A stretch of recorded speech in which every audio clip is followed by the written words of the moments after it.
Hello. അപ്പോൾ ഇന്ന് ഞങ്ങളെല്ലാവരും കൂടെ ഞങ്ങളുടെ ബോസിൻ്റെ വീട്ടിലെ പെരുന്നാളിന് വന്നേക്കാണ് കേട്ടോ. നമ്മുടെ അയ്യന്തോൾ പെരുന്നാളേ ദേ. അപ്പോൾ ഇതാണ് കേട്ടോ ഞങ്ങളുടെ ബോസ്. ഞങ്ങൾ വന്നപ്പോൾ തന്നെ ദേ അച്ചപ്പവും കൊള്ളപ്പം ഉണ്ണിയപ്പൊക്കെ ആയിട്ട് ഞങ്ങളുടെ അടുത്ത് കഴിക്കാൻ പറയാം കേട്ടോ. ഞങ്ങളുടെ ബോസിൻ്റെ വൈഫാണിത്, റീജു മാഡം. അപ്പോൾ റീജു മാഡം ഞങ്ങൾക്ക് വൈനൊക്കെ ഒഴിച്ച് തരുന്നുണ്ട്. പിന്നെ ഞാൻ വ്ളോഗ് എടുക്കുന്നുണ്ട് ഒരാളുണ്ടോ. ഇതാണ് ഞങ്ങളുടെ അപ്പൂസ്. കുറച്ച് പേര് പിന്നെ അതേ പെരുന്നാൾ വൈബിലാണ്. ഫുഡ് സെറ്റ് ചെയ്യാനും ചെയറൊക്കെ സെറ്റ് ചെയ്യാനൊക്കെ ആയിട്ട് ബോസിനെ ഹെൽപ്പ് ചെയ്യുന്നുണ്ട് കേട്ടോ. എൻ്റെ ക്യാമറ വരുമ്പോഴത്തേനും കണ്ടില്ലേ എല്ലാവരും ഓടിക്കൊണ്ടിരിക്കുകയാണ്. ഇതൊക്കെ നമ്മുടെ കൊളീഗ്സ് ആണ് കേട്ടോ. എല്ലാവരും എന്ത് വൈബ്, പെരുന്നാൾ വൈബ്.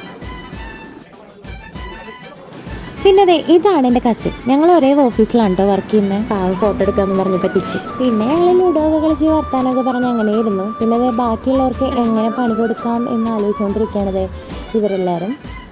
ഈ വരുന്നതാണ് ഞങ്ങളുടെ ഓഫീസിലെ എല്ലാമായ ഹരിയണ്ണൻ. ഇവനങ്ങ് ട്രിവാൻഡ്രത്ത് നിന്നായതുകൊണ്ട് ഞങ്ങളെല്ലാവരും അണ്ണ എന്നാണ് അവനെ വിളിക്കാറ് കേട്ടോ. പിന്നെ എല്ലാവരും പടക്കം പൊട്ടിക്കുന്നതിൻ്റെ തിരക്കിലായിട്ടാണ്. കാരണം പടക്കം പൊട്ടിച്ചിട്ട് വേണം അടുത്ത കലാപരിപാടികൾ തുടങ്ങാൻ വേണ്ടിയിട്ട്.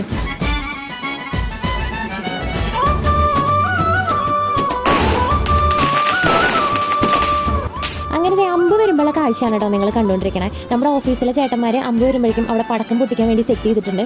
ശരിക്കും പള്ളി പെരുന്നാൾ എന്ന് പറഞ്ഞു കഴിഞ്ഞാൽ അതൊരു വേറൊരു ഫീൽ തന്നെയാണ്.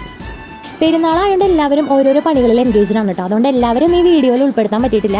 എന്തായാലും ഇനി ഇതേപോലത്തെ വീഡിയോസിലൊക്കെ ഞാൻ എല്ലാവരും കാണിച്ചു തരാം കേട്ടോ. അങ്ങനത്തെ അമ്പൊക്കെ വന്ന് പോയി ശേഷം ഞങ്ങളെല്ലാവരും ഫുഡ് കഴിക്കാൻ വേണ്ടി ഇരുന്നു കേട്ടോ. ഫുഡ് കഴിച്ച് കഴിയാറായപ്പോഴാണ് ഞാനൊരു കാര്യം ഓർത്തത്, വീഡിയോ എടുക്കാൻ മറന്നുപോയെന്ന്. അത് പിന്നെ ഫുഡ് കണ്ടാൽ നമ്മളങ്ങനെയാണല്ലോ. പിന്നെ തൽക്കാലം നമ്മുടെ അമ്മൂൻ്റെ പ്ലേറ്റിലെ ഫുഡൊക്കെ കാണിച്ച് അഡ്ജസ്റ്റ് ചെയ്ത്. അപ്പോൾ ഇന്ന് എത്രയാളും. Bye bye.